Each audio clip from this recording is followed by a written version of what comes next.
As I told you last night, it was weird to see Eddie McGuire's time at the Collingwood Football Club come to an end where he literally had one sentence about their on-field achievements and instead was listing all of the woke achievements that he had done in the club somehow to make sure that when the mob eventually got to his mansion in Toorak, they would spare his fence.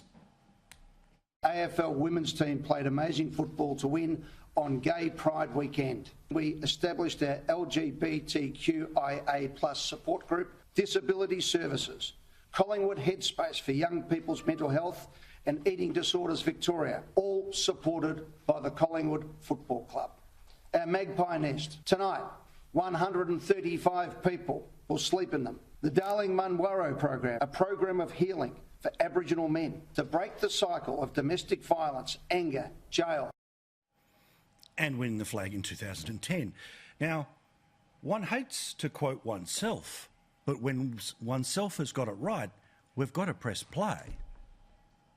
Because it doesn't matter what you do.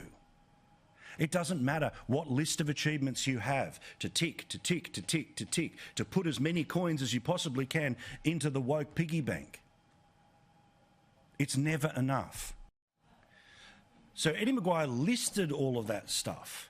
Eddie McGuire called in the people for the report who could only come up with 7 items of systemic racism in Collingwood's history, most of which were things that were yelled by fans to players, not endorsed by the club.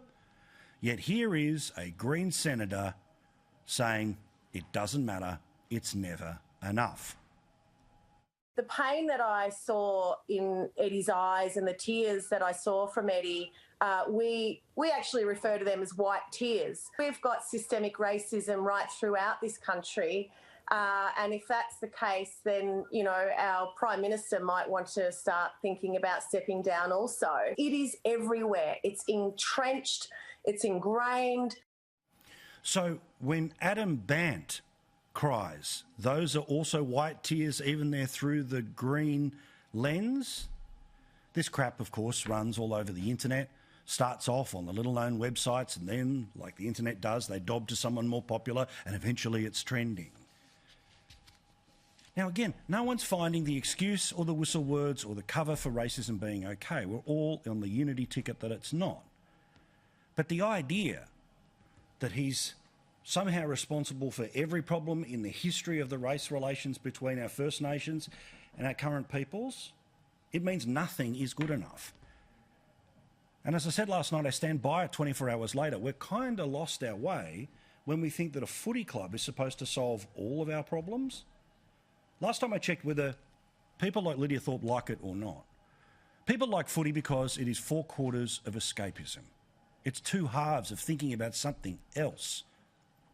Doesn't mean that they should not do good things off the field. Of course not. But their purpose for existence isn't to somehow undo the sins of the past. It's to create something we can all rally around. But of course, that doesn't matter. And even in Eddie's resignation speech yesterday, he didn't talk about their on-field activities.